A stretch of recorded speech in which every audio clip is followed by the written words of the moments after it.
right, so today, tithing, appreciating the blessings, part 2. Okay, tithing, appreciating the blessings, part 2. We're going to continue. We talked about in part 1 the first tithe and the second tithe and hinted a little bit more about the third tithe. But let's just cover that in a little bit more detail by going to Deuteronomy chapter 26. And we are going to talk about how you calculate all of this after I cover this piece in Deuteronomy 26. All right?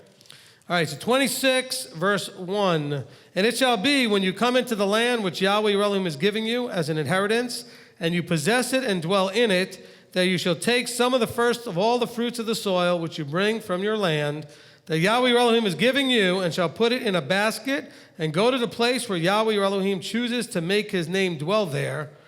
And you shall come to the one who was in the priest in those days, and say to him. So now let me stop before we get into verse 3.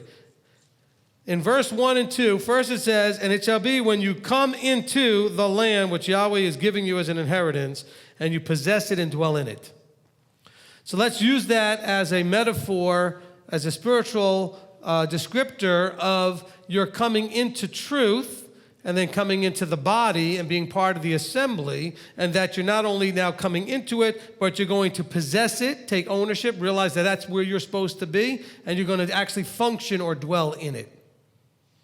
Can we all agree to that for right now? That this is, let's take this as a metaphor for, okay, this literal thing was happening in Deuteronomy, then literally it will be happening again in the future when we do get all drawn back into the land, when we all come into the kingdom itself. But in the meantime, we're also going through a process that this is hinting at, which is that when Abba has brought us into an understanding, so he's drawn us out, brought us into an understanding, and shown us what our inheritance is, and that we will go ahead and possess it. What is our inheritance? The Torah, Mashiach, the truth, the light, the word, etc. When you're possessing it, then he expects us to what?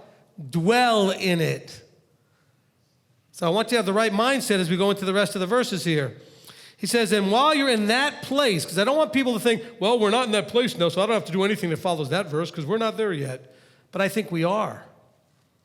I think we are. In verse 2, he says, and that you shall take some of the first of all the fruits of the soil, which you bring from your land that Yahweh your Elohim is giving you, and put it in a basket, and go to the place where Yahweh your Elohim chooses to make his name dwell there. So now he's saying you're going to take the first fruits, or at least some of it, and you're going to go to where? The place that he's made his name dwell, that he's shown you. So now you're going to bring that not to every teacher you've ever met. We talked about this last time.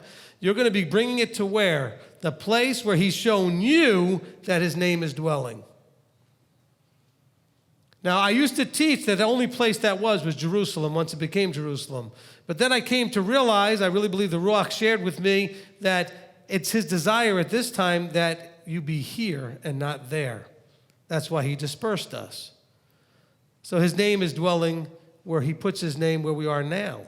And that's why you go and look for those anointed, appointed people and the places where you see the equivalent of the pillar of cloud or pillar of fire over the place, so you feel like that's where his name is dwelling. And we've all been in places where we absolutely knew his name wasn't there. We all have had that experience, right? So he says, now you need to take this and bring it to the place where Yahweh your Elohim chooses to make his name. Now, what does name mean? This is how I know I'm hopefully the right track here, is because what does name mean? You want to go to where his authority dwells, where his reputation dwells, where his character dwells. Not just the actual literal name is. Because a lot of places out there that are quote unquote think they're using his literal name and the rest of the stuff is not there. So now he says, and then, verse 3, and you shall come to the one in that place where the name is dwelling. You're going to come to the one who is priest in those days and say to him. By the way, it doesn't necessarily make the point here that it's Levitical or Melchizedekian. It says you're going to go to the place where his name dwells and find the priest who is serving Yah in those days and say to him, I shall declare today to Yahweh, your Elohim, that I have come to the land which Yahweh swore to our fathers to give us, and the priest shall take the basket from your hand and place it before the altar of Yahweh, your Elohim. And you shall answer and say before Yahweh. Now, the metaphor here in verse 3 and 4 is that the priest is going to take what you have and he's going to lay it before Yahweh in whatever way we can in these days. In those days, obviously, there was the altar. But we don't have a temple now. and we're in dispersion. So now the responsibility is for the priest to lay that before Yahweh to be used as Yahweh would have it to be used. But listen to what he says here. He says, and the priest shall take the basket from man and place it before the altar, and you shall answer and say before Yahweh your Elohim, my father was a perishing Aramean, and he went down to Mitzrayim and sojourned there with a few men, and there he became a nation, great, mighty, and numerous. But the Mitzrites, the Egyptians, did evil to us and afflicted us and imposed hard labor on us. Then we cried out to Yahweh, Elohim of our fathers, and Yahweh heard our voice and saw our affliction and our toil and our oppression. And Yahweh brought us out of Mitzrayim with a strong hand, with outstretched arm, and great fear, with signs and wonders. And he brought us to this place, and has given us a land flowing with milk and honey. And now see, okay, let me stop there. So he's saying that when you go before the priest, he wants you to declare that you know where you came from. You know what your background is. You know what your ancestry is. He says our background goes back to Abraham, Isaac, and Jacob. And then as Jacob and Joseph and the Israelites ended up in Egypt, they were oppressed. Well, guess what? We're out in the dispersion because of what our forefathers did, and we're being oppressed. But we also recognize that we're still children of the living Elohim, and our forefathers are Abraham, Isaac, and Jacob. And so we're going to make that declaration. And we're also going to declare that we, in our wilderness walk, and we've talked about this in Deuteronomy 8:2, the idea that that wilderness that he led them through for 40 years is likened to our journey in our own lives. That he then, in our wilderness, we saw him, that he heard our cries. Any of you cry out to him before you ended up here? He heard our cries, he answered, and he did so with an outstretched arm, with a strong hand, and with signs and wonders. Did that not happen in your life? Every one of us has that testimony, don't we?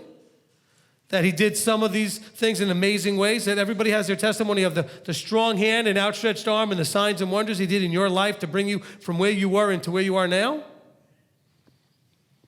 And he says here that he brought us where? To this place where you are right now, where hopefully you're experiencing a land flowing with milk and honey. Not because we're in the USA, but I mean because you now have truth and the abundance that brings. Remember, this teaching is about appreciating the blessings. So here the person is giving their background, explaining that I know where I came from, but I also know the blessings that I'm now receiving because of your deliverance and intervention in my life. And so there's a declaration that's being made of appreciation for what has been done. Now in verse 10. And now see, I have brought the first fruits of the land which you, O Yahweh, have given me. Then you shall place it before Yahweh your Elohim and bow down before Yahweh your Elohim and shall rejoice in all the good which Yahweh your Elohim has given to you and your house, you and the Levite and the strangers among you. When you have completed tithing all the tithe of your increase in the third year, which is the year of tithing, and have given it to the Levite, to the stranger, to the fatherless, and to the widow, and they have eaten within your gates and have been satisfied, then you shall say. Now, bear in mind that what it's talking about here is saying, look, you're going to bring this to who? The Levite, the priest, basically. Whoever's priest in those days, like it said in verse 3. You're going to be bringing it to it says here, the stranger. The Hebrew there is ger, which means the proselyte, not just someone who's a complete stranger, but the stranger who is in the process of deciding to become part of the community, part of the covenant. And then it says the fatherless, okay, but the fatherless are not just the ones without a physical father, but also one without inheritance. Because the fatherless are also those without him as father. They don't recognize that they have a heavenly father. They have no inheritance. They are fatherless. And of course, the widow as well. He says, and then when you come, we get to verse 13, he says, then you shall say before Yahweh your Elohim, I have put away the set-apart portion from my house, and also have given it to the Levite, to the stranger, to the fatherless, to the widow, according to all your command which you have commanded me. I have not transgressed your commands, nor have I forgotten. I have not eaten any of it when in mourning, nor have I removed any of it for any unclean use, nor giving any of it for the dead. I have obeyed the voice of Yahweh my Elohim. I have done according to all that you have commanded me. Look from your set-apart dwelling place from the heavens and bless your people Yisrael and the land which you have given us, as you swore to our fathers, a land flowing with milk and honey. So let's stop there for a second. Could you imagine? Now, first of all, it says, I have taken, now listen, I have put away the set-apart portion. So what is the set-apart portion called? The tithe.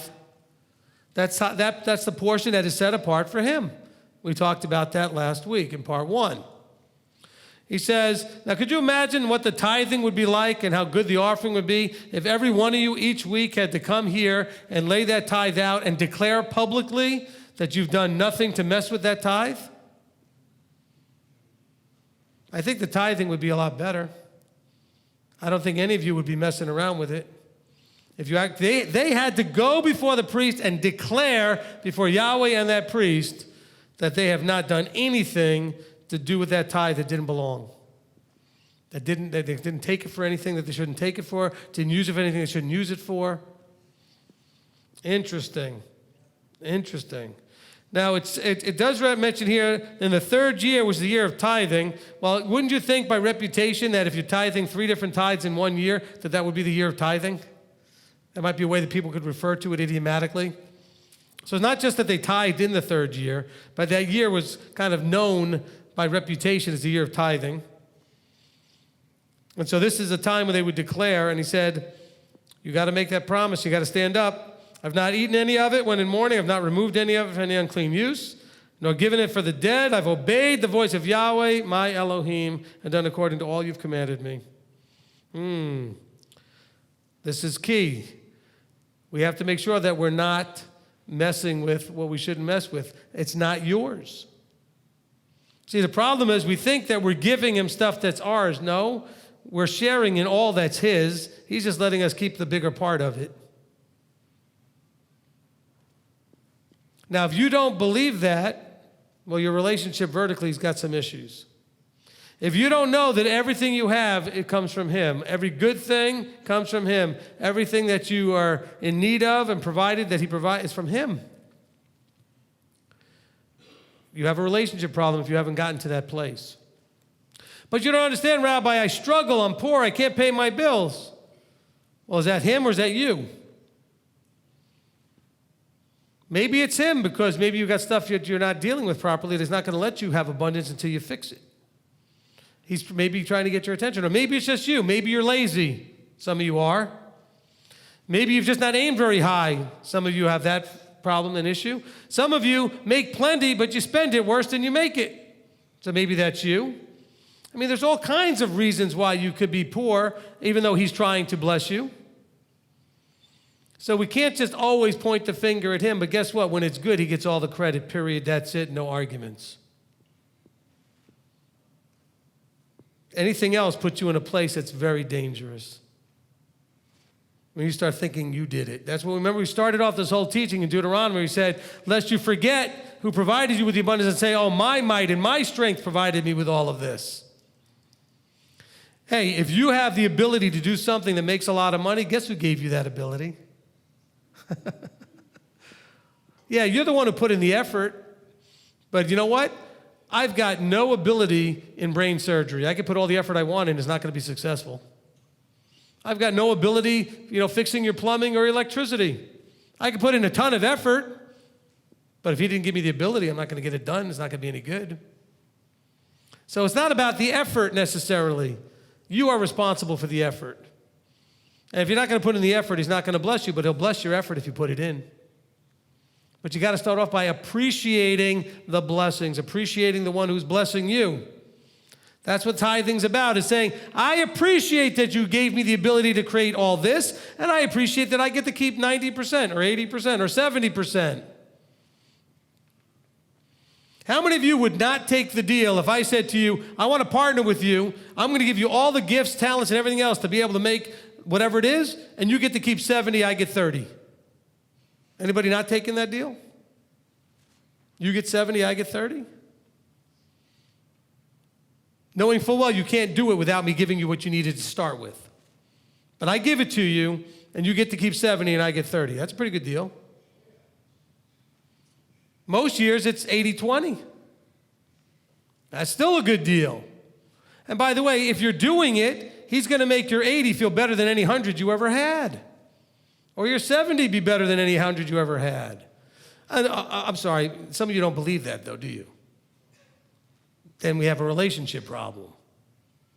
See, I think the reason he makes tithing so important is because it's the most simple way to see where the relationship is, where the rubber meets the road, because he knows how you feel about your money, about your wealth, about your stuff, our obsession with stuff. Look, even Yeshua ran into that, right? The one young guy who said, hey, listen, but I've got all this stuff. He said, well, you need to give away all your stuff because you're obsessed with your stuff. If the stuff is causing you a problem, then get rid of it. You want to know the best place to be in relationship is when you need him and count on him for everything. Some of you know that because when you were really poor and had nothing is when you came to find that relationship and then saw him pull you out of that and provide. But then what happens is you got spoiled and you forgot where you came from. That's why they're reminded here in Deuteronomy 26 that they have to declare, I know we came from slavery. I know we came from oppression. And just because I'm not in it now, I'm not going to act all spoiled and forget where I came from. And Yah tells them that over and over and over throughout the first 5 books here. From the time they leave in Exodus going forward, he tells them, do not forget you were a stranger in a strange land. Do not forget you were slaves in Egypt. Do not forget you were poor and oppressed. Do not forget where you came from. Why? Because we can get so spoiled, prideful, ego comes running rampant, and we forget who provides, what the source is. We start to be, reading our own press, so to speak, thinking how great I am. Look at what I did. I get all these awards at work, and I'm employee of the year, and all this other great stuff. Well, who gave you all of those gifts and talents? And weren't you probably employer of the year because you did things in a proper way according to Torah? You gave an honest day's work for an honest day's pay. You didn't steal from your boss. You worked all day. You weren't sitting there spending all day on Facebook or some other thing when you were supposed to be working. You weren't wasting his time. You weren't being frivolous with his materials or whatever it was. But you were a good worker who had the integrity to put your boss in the proper place with respect and honor, as long as your boss wasn't trying to do anything that dishonored Yahweh. And so here you are, we're coming into this place where they're being asked, you're going to have to declare. That puts some pressure. You thought it was bad when they passed around the basket and people watched you put in or take out? I'm just getting change. I only had 100. Taking a few 20s. You thought that was pressure. What if you had to show up with your tithe and declare publicly you didn't mess with it? It's all there. You did everything right. I don't think we'd have any financial problems as a body anymore. For 2 reasons. One is there'd be more money in the box, and the other reason is there'd be more money in your pocket to put money in the box because you got the blessings that would be coming. If you were doing it, you'd receive. But do you trust him? Do you believe what he says? I think a lot of us struggle with that. So he continues in verse 16, he says, today Yahweh your Elohim is commanding you to do these laws and right rulings, and you shall guard and do them with all your heart and with all your being. See, a lot of you give the tithe without the all your heart part. You doing it, I got to write a check and I got to kill her. Because you already got a better idea of how you would rather spend that money. Some of you have asked me in the past, not many, but some of you asked because I have a financial background, have asked me about investments. This is a no-brainer. You ready for this? The number 1 best investment there is tithing. You want to bet the best return on investment you can ever get? Obey him and tithe. Don't look for what stock is going to work or commodity is going to work or trading the currencies in the Forex market or whatever, or silver or gold. The best investment you have is putting that 10% back to him. The best 10% you have is putting that 10% towards your feasts so that you can come and appreciate and celebrate before him and build the bonds of community with all the rest of each other here, all the rest of you here. The best investment you can do is put that other 10% on the 3rd and 6th years to take care of poor people. Because I don't know if you ever noticed this, but in Scripture, Abba's obsessed with how we treat the poor. And we don't treat them very well. And that's a big, big deal to him. That's a great investment. The best investment. There's no doubt about it. So he says here, in verse 17, you have today caused Yahweh to proclaim to be your Elohim and to walk in his ways and guard his laws and his commands and his right rulings and to obey his voice. This is poorly translated. He says, you today have proclaimed that Yahweh is your Elohim and that you're going to do all these things. And that, by the way, causes him to then respond because that was the covenant. Exodus 19 is being fulfilled here. In Exodus 19, Yahweh said, if you agree to do this, right, to walk in all his ways, guard his laws and his commands, his right rulings, and to obey his voice, then verse 18, then Yahweh is going to proclaim that you are his people. So he's saying now, Yahweh, because of all of this, is going to proclaim to be your Elohim, and you can proclaim to be his people. This is a fulfillment of Exodus 19, verses 5 and 6. And Yahweh has caused you to proclaim today to be his people, a treasured possession, and as he has spoken to you, and to guard all his commands, so as to set you high above all the nations which he has made, for a praise and for a name and for esteem, and for you to be a set-apart people to Yahweh, your Elohim, as he has spoken. Now notice the word caused. He caused all this. How did he cause it?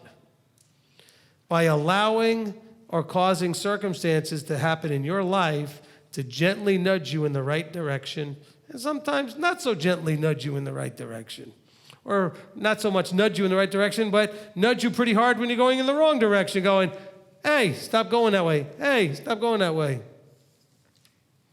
You ever have a child, or if you've seen this, where the child goes to touch something and the parent says no, and the child goes to go and do it anyway, and the parent slaps their hand. Child looks over, goes to do it again, parent slaps their hand. That's the parent nudging them in the right direction. Okay, you keep doing what I keep telling you not to do. I'm going to keep slapping your hand until you figure out that you're not to do it. That's what Abba does in our life. He causes. That's why when he talks about him taking out the heart of stone and giving you a heart of flesh, he's not going to just wave his magic wand and give you a new heart. He's going to cause you to go through life events, the refining fire. Go back to baptism of fire. Okay, listen to that teaching again. If you have no idea what I'm talking about because you've never heard it before, it's not what you're thinking. It's not going to be your typical charismatic thing. Baptism of fire talks about how he uses fire as a refiner's fire to test to see what's come of your progress. Like a pop quiz or a midterm exam or something, to see where you're at. And that's how he causes you to proclaim to be his people. And then he has now, because you're doing your part, you're walking in his ways, you're guarding his commands, you're being obedient to his voice, he has no choice, because he promised, to then declare you as his people. So you're causing him too. You're causing him to declare you as his people. Why? Because you're doing these things. Now, of course, if you're not, listen now, if you're not walking in his ways, guarding his laws and his commands, his right rulings, and obeying his voice, he does not have to claim you as anything. The promise is, if you obey, I will declare you to be my people. But you got to obey, you got to guard, you got to submit, you got to do. Remember, we talked about in verse 1 the idea of possessing and dwelling in it. See, a lot of you show up, but are you dwelling in it? Showing up's not enough. What are you going to do with it? It's like the parable of the talents again. He gave them talents, and some of them did nothing with it. So having is not enough. Possessing is not enough. You have to dwell in it. You have to do something with it.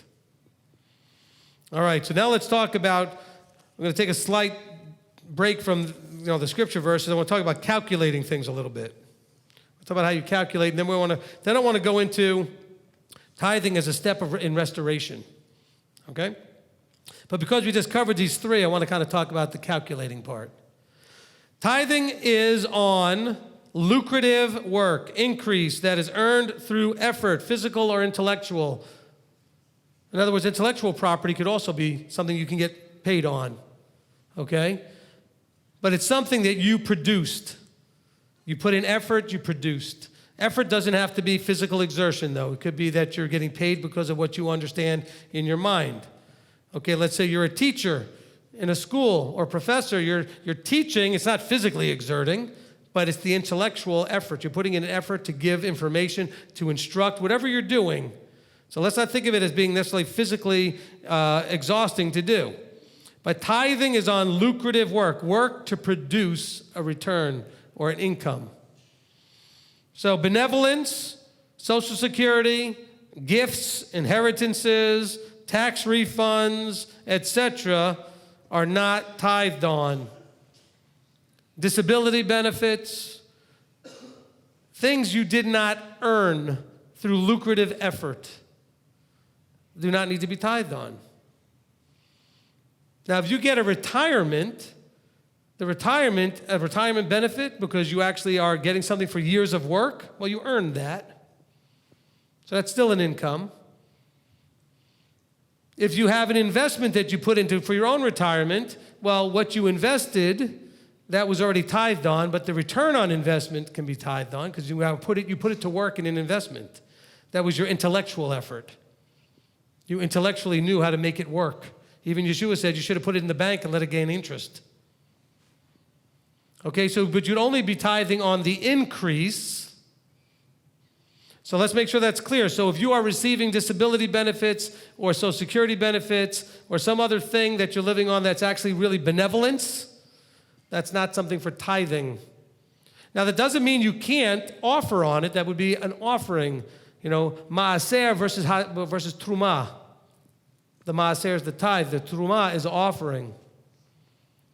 So you can certainly make an offering. You may have gotten an inheritance, and that's a huge blessing. You may have had some other gift or some other thing happen, and it's a huge blessing. Maybe you just wanted to help the ministry more in some way, and you got a huge tax return, a huge tax refund. Now, you've already paid tithe on the income before you got taxed on it anyway. Well, we're going to cover that in a minute. So you should have. So there's no reason to tithe on it again.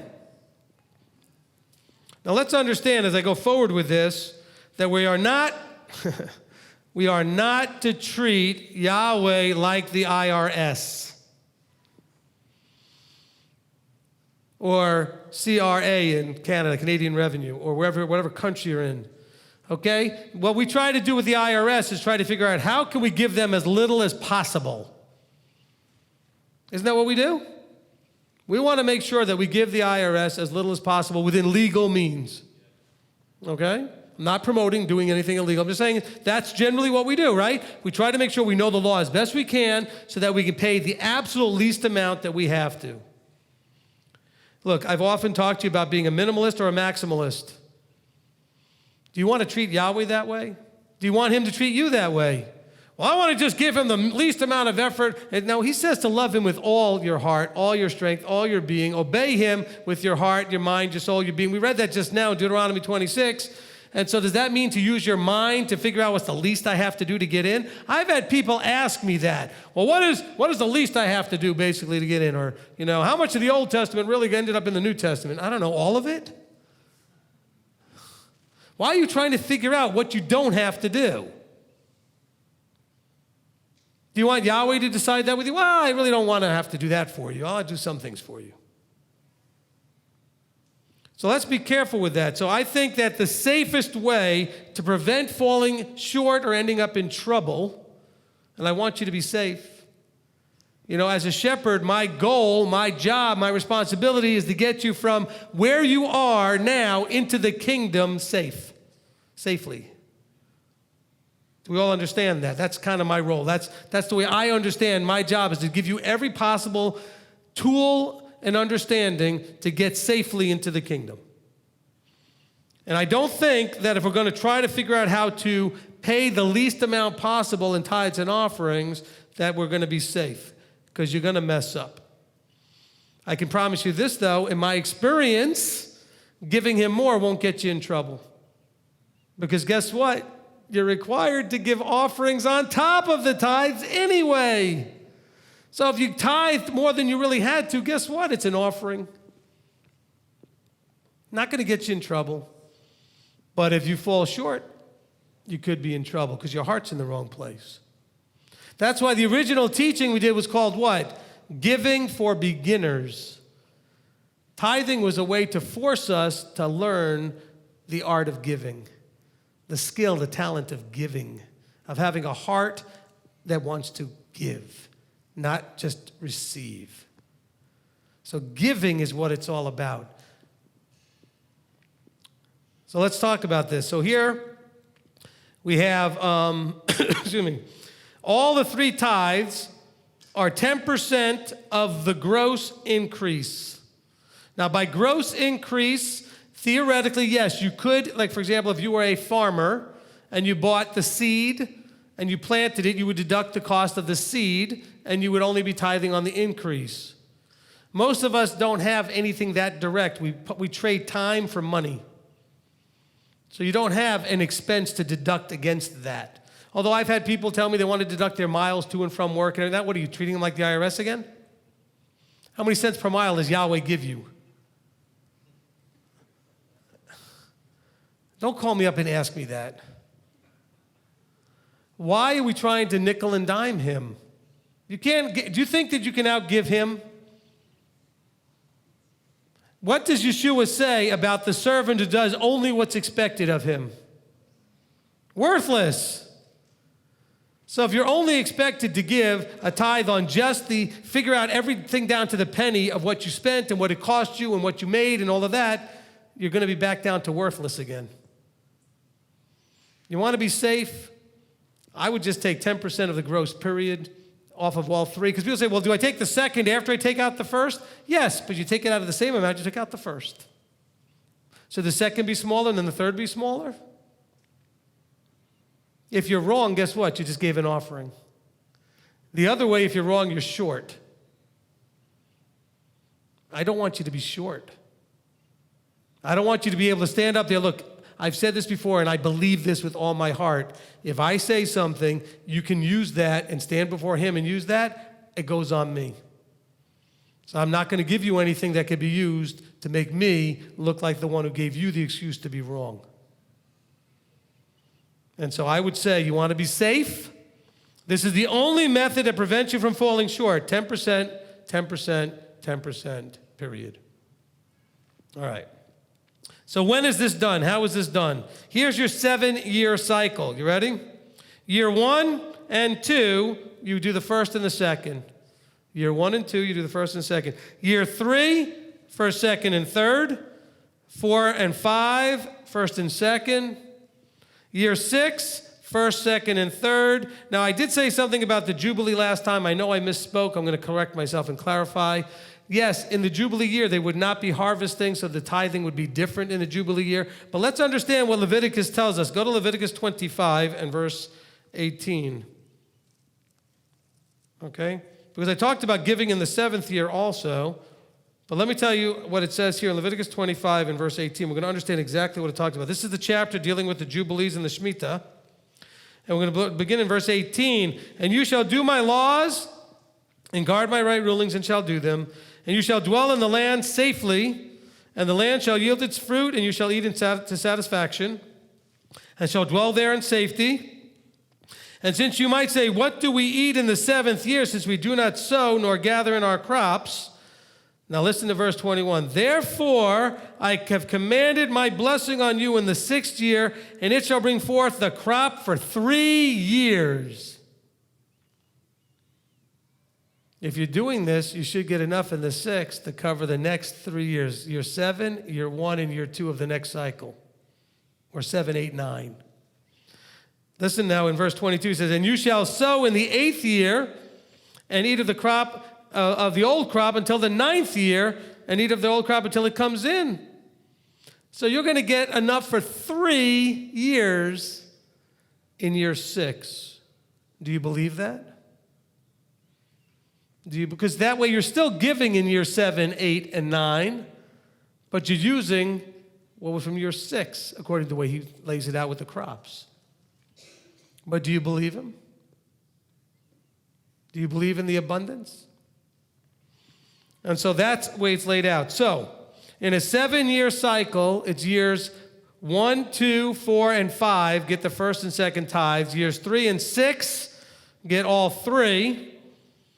And then I would just continue doing the first and second in year 7, 1, and 2, because you should have gotten enough abundance in year 6 to cover those next couple years. Plus, you're not going to stop working. We're not doing the land harvest. Most of you don't have farms, and you're not doing harvest that way, letting the land rest, etc. So hopefully that makes some sense to you. But are you going to test him? Are you going to see and prove whether he's telling the truth here? Because I believe every word he says. Don't you? And so if you're having a struggle with tithing, or anything for that matter, some of you have trouble putting on your seat. Why? Don't you believe him when he says what he says? Why do you keep some of the things and not all of the things? You believe some of it, you don't believe all of it? Did he not mean everything he said?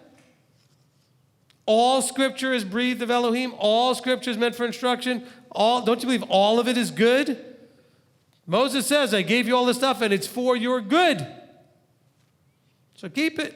I lay before you blessing and cursing, life and death. Choose life. You don't believe him? You got a relationship problem. That's why I keep telling you, if you're not doing this stuff, it's not about the money, it's about the relationship. You don't trust him. You know what you're showing him? That he can't trust you. He's trustworthy. We have the verses we read where it says that no matter what we do, we have an Elohim who is trustworthy. He is absolutely trustworthy, but he's not going to give you what you don't deserve. He's not going to give you just because you claim to know who he is. You've heard about him. You reap what you sow. If you're not sowing obedience, you're not going to reap the blessings. The blessings are very clearly listed as obedience related. Let's go to Deuteronomy 28 just for a second. It's not in my notes, but we'll go there anyway. Deuteronomy 28. In the first verse it says, and it shall be, if you diligently obey the voice of Yahweh your Elohim to guard, to do all his commands, which I command you today, that Yahweh your Elohim shall set you high above all the nations. Didn't we just read that? All right, in chapter 26, right? He's going to set us above all the nations.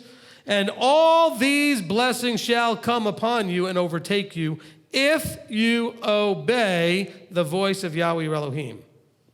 Now let's read verse 15. And it shall be, if you do not obey the voice of Yahweh your Elohim, to guard, to do all his commands and his laws, which I command you today, that all these curses shall come upon you and overtake you. Guess what? I know this is hard for a lot of you coming out of the mainstream point of view and all the years of indoctrination, but what you do matters. Your choices matter. As a matter of fact, it's everything.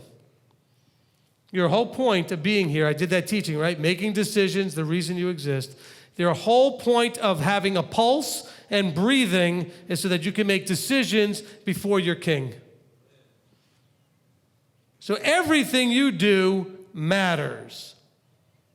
And so when we're going through this whole process, let's realize that that's what he's asking us to do. Are we going to make choices that demonstrate our complete and full obedience and trust of him? Because the reason we obey is why? Because we trust that obedience will bring blessing, safety, provision of every sort. Don't tell me you just obey because you love him. You love him because in obedience, he's going to give you everything you could possibly want. I mean, let's not, play games here. If all he did was smack you around, you wouldn't love him. A lot of us have had to deal with parents and seen parents like that, it was hard to love them because all they ever did was, put them down, insult them, abuse them, and whatever it was. You love him because he provides and has offered to provide everything you could ever need in full safety, full comfort, full shalom, full joy. All he wants in exchange is that you trust him and obey him because that's what brings the joy and the blessings. He doesn't make this like a secret. I mean, we just read it. If you obey, I will give you so much, it will overtake you. You won't even be able to deal with it. It'll be so much good stuff. But if you don't, you get the other side of this. Putting all of the burden on you, by the way. So you can't say, well, how come, blah, blah, how come, blah, blah, blah. He said, well, I told you. If you'd have listened, this wouldn't be happening right now. Haven't you done that as a parent, or had your parents say that to you? Well, you know, I did tell you, and if you had listened, you wouldn't be in this problem. Right? You're a parent, you've told your child over and over again to not put things just anywhere, but put them in the right place. Then they had something like a piece of jewelry or something valuable to them, and they don't remember where they put it, and they lost it, and they come to you, and you're like, well, if you'd done what I told you not just to leave your stuff all over the place. Now it's lost. It's not my fault. I mean, we're warned about all kinds of things. All of us know there's things our parents told us. We thought we were smarter than them and came to find out we weren't. And did dumb things in our lives only to find out that we weren't as smart as we thought, and they weren't as dumb as that we thought they were either. Well, guess what? Our Father in the heavens is the smartest. As you know, Brad Scott likes to say, can we admit that God is smarter than we are? Okay, Yahweh is smarter than we are. He's smarter than anybody. And so therefore, when he says, trust me, when I tell you to do something, it's the best and right thing, I think we ought to trust him. And then when he says, I want you to tithe, that's when we trust him and we obey. Let's continue and look at this from the point of view of restoration. Tithing was a step in the restoration process. We'll go to Deuteronomy chapter 12. Deuteronomy chapter 12. So hopefully everybody understood the calculating thing. Take the gross, take your 10%, don't play games, don't mess around, don't treat Yahweh like the IRS. Okay? Because you know what? You might be afraid of an IRS audit. How about being afraid of a Yahweh audit?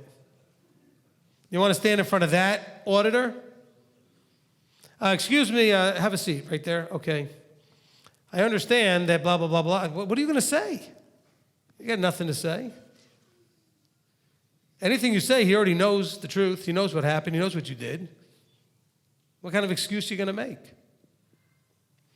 Deuteronomy 12. Well, the excuse you can't make is, well, Rabbi told me because I gave you the maximum. So you can't use me as an excuse.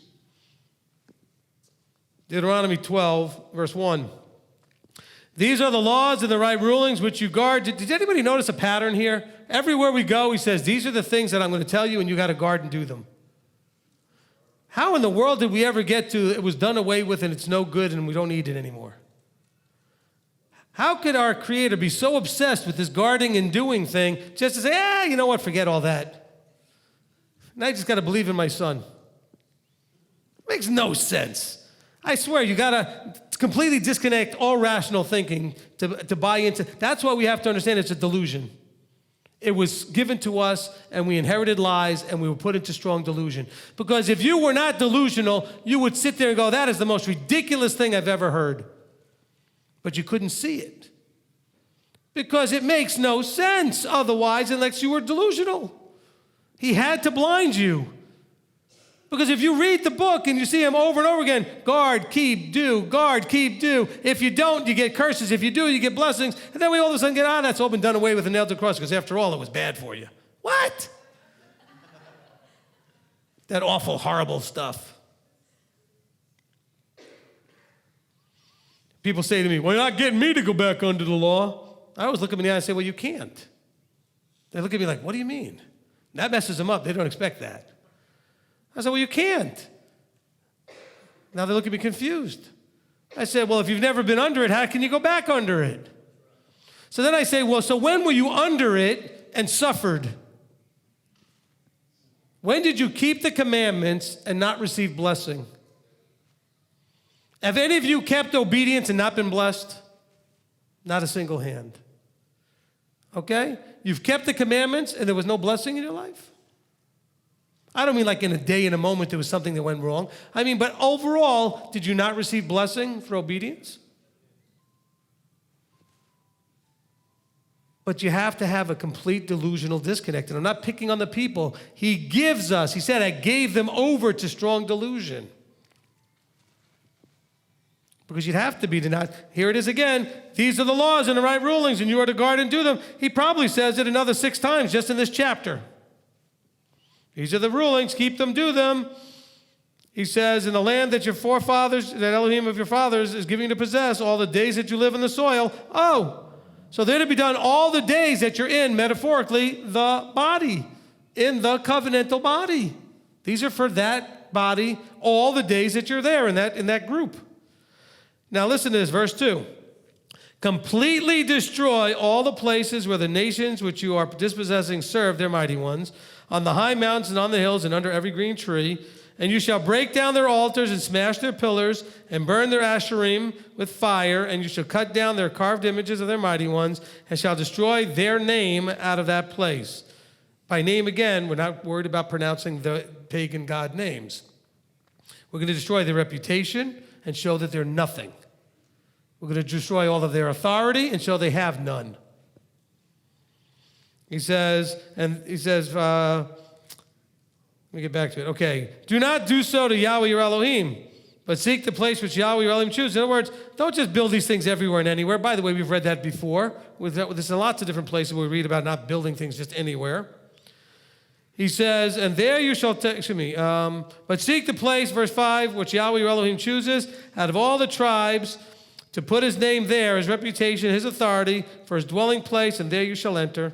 And there you shall take your burnt offerings and your offerings and your tithes and your contributions of your hand and your vowed offerings and all your voluntary offerings and the firstlings of your herd and of your flock. That sounds a whole lot more than just tithing. So if you guys are all messed up on the tithing, he wants you to give a whole lot more than that. He wants you to think in terms of just being a flow-through. Be a conduit. Flow this through. All the people listening on audio, like, there was silence there. What was he doing? Gesturing for flowing through. All right. So we're following this, right? So he says here, number one, destroy all the paganism around you so that you are not tempted to do those things. So let's take the metaphor into your life. Get rid of fully all the paganism in your life. Okay? You don't take your Christmas stuff and sell it to your neighbor. Go out and destroy it. He didn't say take all the pagan stuff and sell it everywhere. There was probably a lot of value in that stuff when they went into these places and found people to buy it. He said, burn it, destroy it, break it, utterly get rid of it, period. Smash it.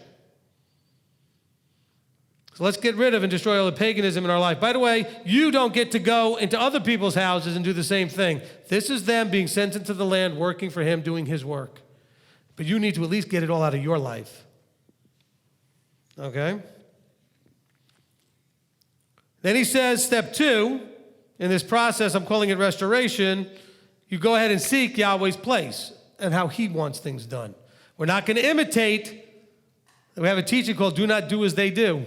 Because there's other places where Yahweh says, do not do unto me as they do unto their Elohim. Why would you be tempted to do that? Well, you see them doing it. It looks like it's fun or it looks like it's effective. It looks like whatever. So you're tempted to do it. Guess what? If you smash it all, there's nothing there to tempt you. Be rid of it all. You know, my wife came up with a really good metaphor earlier yesterday, and I was hoping I'd find some place to sneak it in, so I'm going to sneak it in over here. You know, a lot of us, I want to use, I've used elementary school and other models like my mall map model, all these models, right, that we use to try to teach things. Here's a new one, the washing machine model, okay? Some of you are stuck in the spin cycle because you want to spin all of the things that you still want to do or have or keep. Get back in the wash cycle, easy for me to say. Get in the wash cycle and get rid of all that stuff. Wash it all off, get rid of it, get it completely cleansed off and out of you. But some of you skip out of the wash cycle right into the spin cycle. And you want to spin why it's okay to do what you want when it's not okay. Or keep what you want to keep, or do what you want to do, whatever it is. Let's not be stuck in that spin cycle. Seek Yahweh's place and bring all your tithes and offerings there.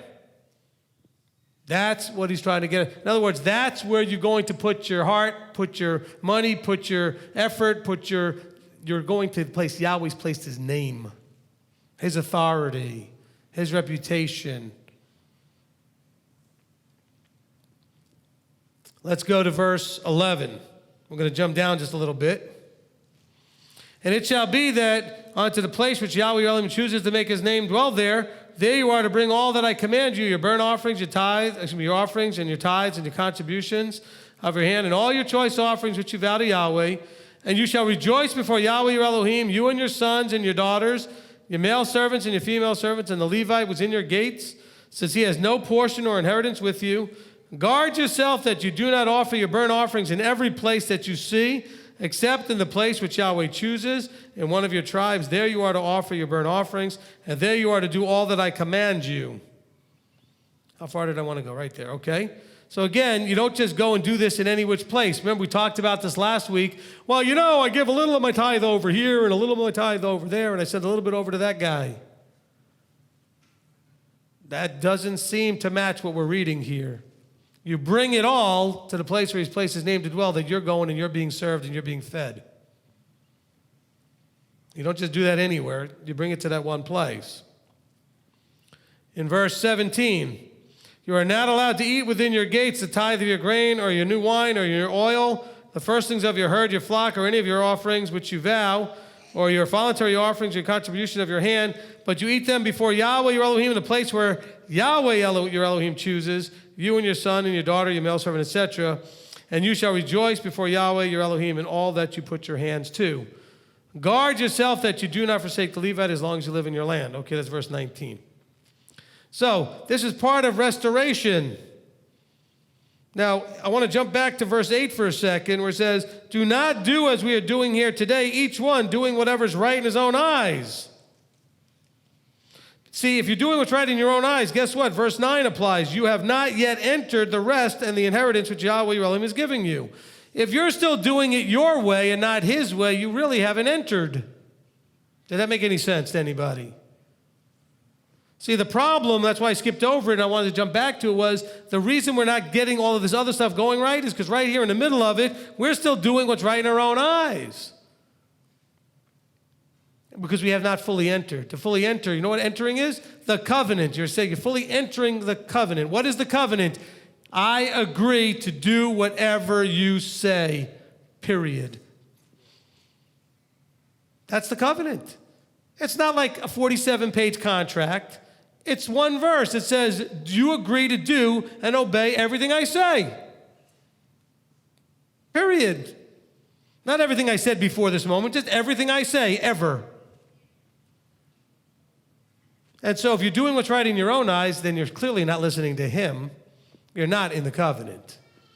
You've not fully entered into the rest. By the way, do you notice that he says that covenant or that entering, and it's entering into a rest? It should give you shalom and ease and peace and take away your stress, not cause you stress. Oh, but you don't understand, Rabbi. If I start tithing like that, boy, the stress I'm going to have, then call me and have me help you walk through the process of getting you from where you are to where you need to be properly with your tithe. Because what the tithing is going to do, it's going to stir up an ability for you to open your eyes and see the mess that you call your finances. And then maybe for the first time ever, you'll fix that. And wouldn't that be a blessing? Because the tithing is not the problem. Your finances are the problem. Either you don't make enough, or you're overspending, or both. That's all it could ever be. You're either not making enough, or you're overspending, meaning you have a leak somewhere in your budget, you're spending where you don't need to be spending, or both.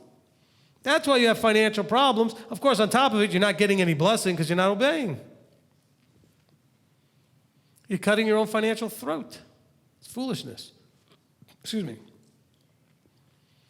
Let's go to 2 Chronicles chapter 31. So you can see how this is showing a little bit about the idea of restoration. They're coming out of paganism. They're getting rid of the paganism. They're coming into obedience, and this is how they do it. They get rid of the paganism. They find the place where his name is, and they go there with all of their stuff. They bring themselves, they enter in, and they possess, and they dwell. 2 Chronicles, 2 Divrei Hayamim, 2 Divrei Hayamim, chapter 31. So almost at the very end here. Chapter 31 in verse 1. 2 Chronicles, and verse 1 here. And at the completion of all this, all Israel who were present went out of the cities of Yehuda and broke down the pillars and cut down the Asherim and tore down the high places and the altars from all of Yehuda and Benjamin and in Ephraim and in Manasseh, even to the completion. Then all the children of Israel returned to their own cities, each to his possession. Does that not sound familiar, what we just read in Deuteronomy chapter 12? Now look what happens. Hezekiah, Hezekiah appoints the divisions of the priests and the Levites according to their divisions, each according to his service of the priests and the Levites for burnt offerings and peace offerings, to serve and to give thanks and to praise in the gates of the camp of Yahweh. Because remember, we talked about this being appreciation of the blessings. And the sovereign appointed a portion of his possessions for the burnt offerings, for the morning and evening burnt offerings, and the burnt offerings for the Sabbaths, for the new moons, and for the appointed times, as it is written in the Torah of Yahweh. And he said to the people, those who dwelt in Jerusalem, to give the portion for the priests and the Levites, so that they are strengthened in the Torah of Yahweh. And as the word spread, the children of Israel brought large quantities of the first fruits of grain and wine, and oil and honey, and of all the increase of the field, and they brought in all the tithe of all a large amount. Now, I want you to notice something, that now this is part of restoration. Obviously, Israel was in a bad place. Judah and Benjamin especially were in a bad place. Hezekiah recognized that, and then he now gets rid of all of the Asherim and the pillars and the altars and all the paganism, and now reestablishes the priesthood back in place and tells the people what? Get your offerings and your tithes back in order. It's part of funding the machine, the system that's there to support them getting safely through the process of life.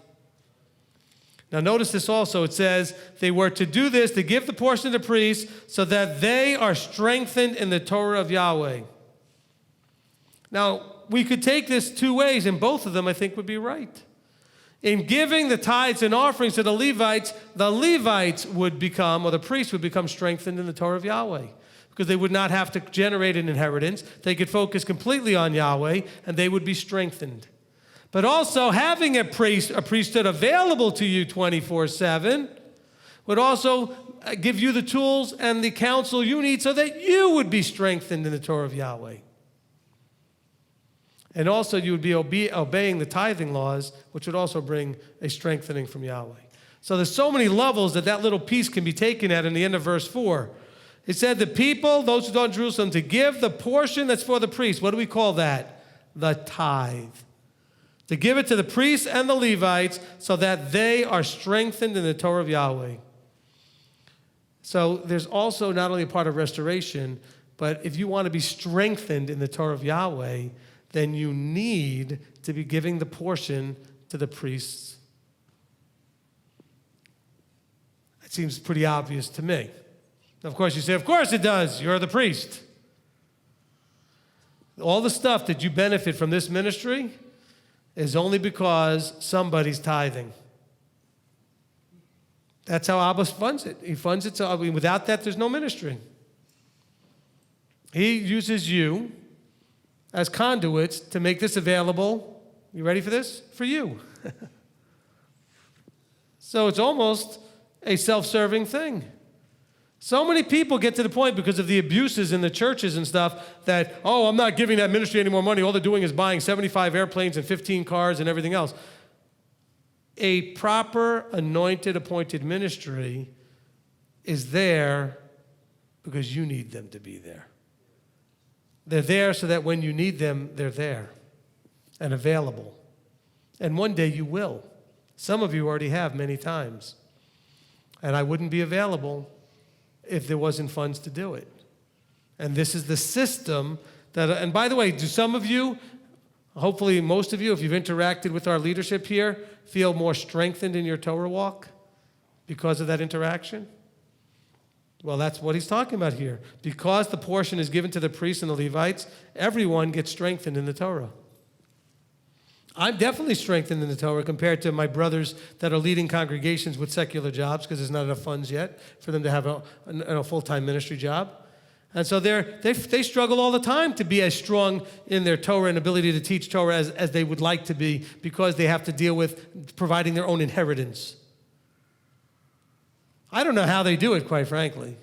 I've been very blessed that I've had almost zero time in ministry in all my years of ministry where I wasn't full-time.